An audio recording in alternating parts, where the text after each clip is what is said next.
মহারাজ, আমি এই বিষয়ে ভাবার জন্য আরেকটু সময় চাই। পিতামহ নিজের মত আগে জানালে ভালো হয়।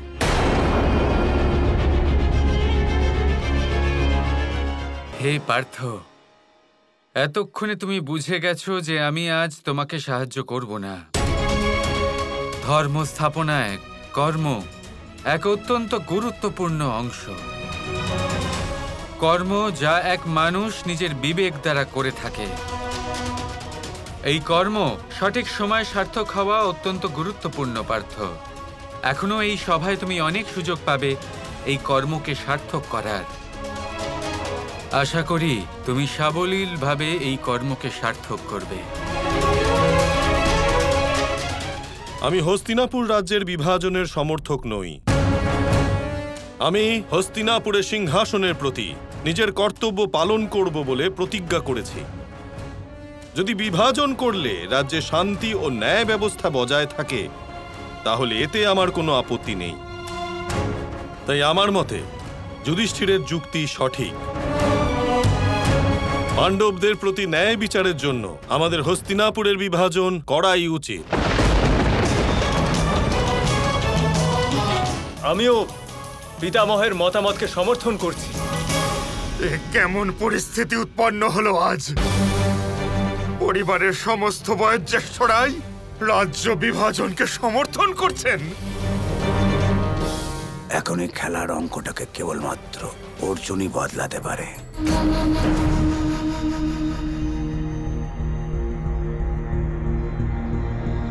কি ব্যাপার যুবরাজ দুর্যোধন, আপনি সিংহ শিকার করতে কোথাও যাচ্ছেন না? বাসুদেব কৃষ্ণ, আমি শব্দভেদী বিদ্যা শিখেছি। শব্দভেদী বিদ্যায় নিপুণ আমি। কেবল শব্দ শুনেই যদি তীর চালাই, তাহলে অবশ্যই সেটা আমার লক্ষ্য ভেদ করবে। ঠিক আছে ভ্রাতা দুর্যোধন, আজ তোমার এই বিদ্যার পরীক্ষাও নিয়ে নেওয়া যাক।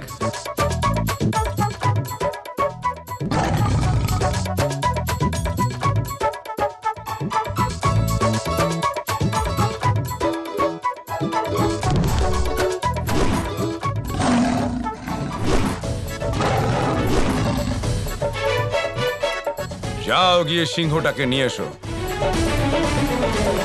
কি দারুণ ব্যাপার দুর্যোধন, মনে হচ্ছে এই বনের সমস্ত সিংহ তুমি মেরে ফেলেছো। খুব আনন্দ পেলাম। নিঃসন্দেহে বাসুদেব কৃষ্ণ। মূর্খ, সিংহ কোথায়? যুবরাজ, আপনার সবকটা তীর শুধু গাছের গায়ে লেগেছে, সিংহের গায়ে নয়। নিঃসন্দেহে ধ্বনিভেদ বিদ্যার অভ্যাসের প্রয়োজন আছে দুর্যোধন, এটা অত্যন্ত জরুরি। ভ্রাতা দুর্যোধন! দুঃশাসন, ভালো হয়েছে তুমি এসেছো। কি ঘটছে সভাতে? অধিকাংশেরই মত রাজ্য বিভাজনের পক্ষে। কখনোই না। রাজ্যের ওপর কেবল আমার অধিকার।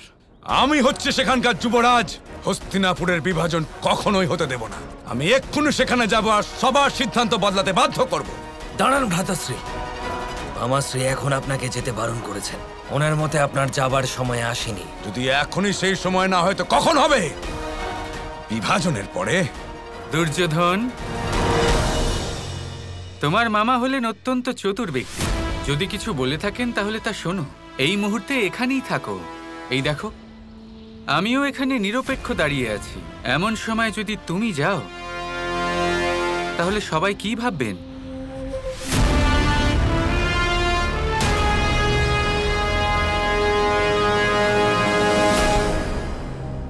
কর্ণ, তোমার কি মতামত? মহারাজ,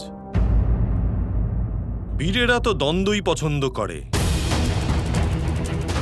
যদি ভীম লড়াই চায় তাহলে তাই হোক। আমার আর অর্জুনের মধ্যেও লড়াই হোক। যে জিতবে রাজ্য তার। কি অর্জুন, আমার সাথে যুদ্ধ করতে প্রস্তুত আছো তো?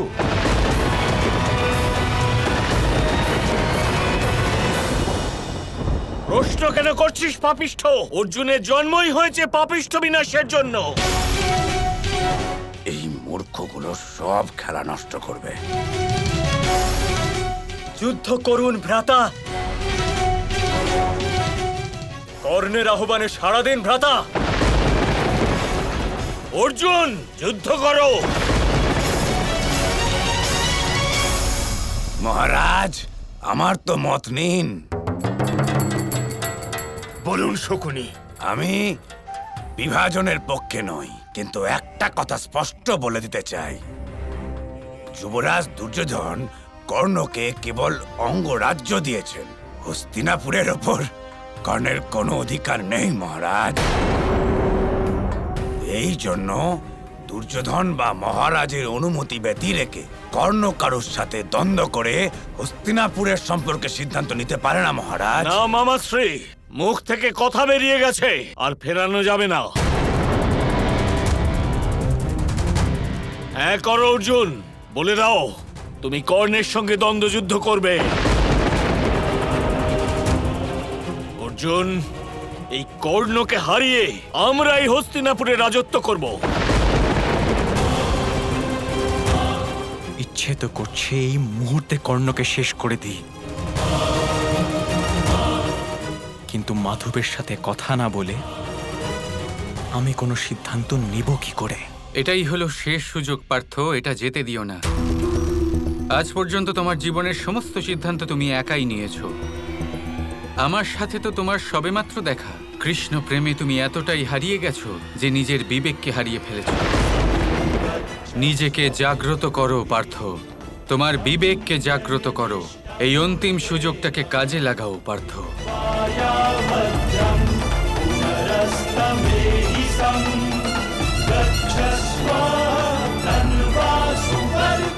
মহারাজ, এই বিষয়ে আমি সিদ্ধান্ত নিতে পারছি না, কিন্তু একটি বিষয় আমি বলতে পারি যে আমি এই দ্বন্দ্বের পক্ষে নই।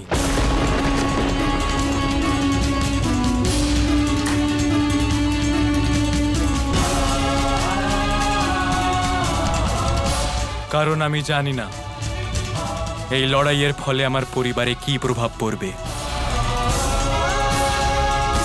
এ তুমি কি করলে পার্থ? যে মানুষের মধ্যে কর্ম, জ্ঞান আর ভক্তির যোগ্য ভারসাম্য থাকবে, সেই মানুষই তো ধর্মের সারথি হবে। ধর্ম স্থাপনের জন্য আমার এমনই একজনের প্রয়োজন ছিল। এমন এক বন্ধু চেয়েছিলাম যে নিজেই নিজের সিদ্ধান্ত নিতে পারবে। পার্থ ধর্ম স্থাপনের কাজে দৃষ্টি থেকেও অনেক বেশি গুরুত্বপূর্ণ হলো দৃষ্টিভঙ্গি। যাক, কেউ একজন তো আছে যে লড়াই চায় না। আর বিভাজনের বিষয়টাতেও অর্জুন এখনো নিজের কোনো মতামত সভাগৃহে প্রকাশ করেনি। নয়তো সকল গণ্যমান্য সভাসদ, তা সে পিতামহ ভীষ্ম হোক বা বিদুর, সবাই বিভাজনের পক্ষে মত দিয়েছেন। ওনাদের মত অনুসারে ওনারা হস্তিনাপুরের এই ঐতিহাসিক এবং পূজনীয় স্থানের বিভাজন চাইছিলেন। কিন্তু অর্জুন, যে কিনা আমাদের সবার অত্যন্ত প্রিয়, ও কিন্তু এরকম কিচ্ছু বলেনি, কিচ্ছু না।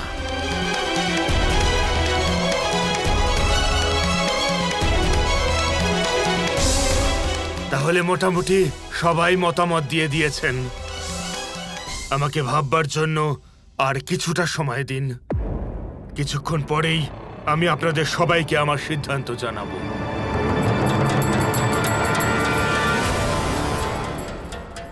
এই না হলে কথা। অর্জুনের মৌনতা পুরো খেলাটাকেই বদলে রেখে দিল। আর এগুলো হলো কারণ কৃষ্ণ এখানে নেই। Krishna Krishna Krishna Krishna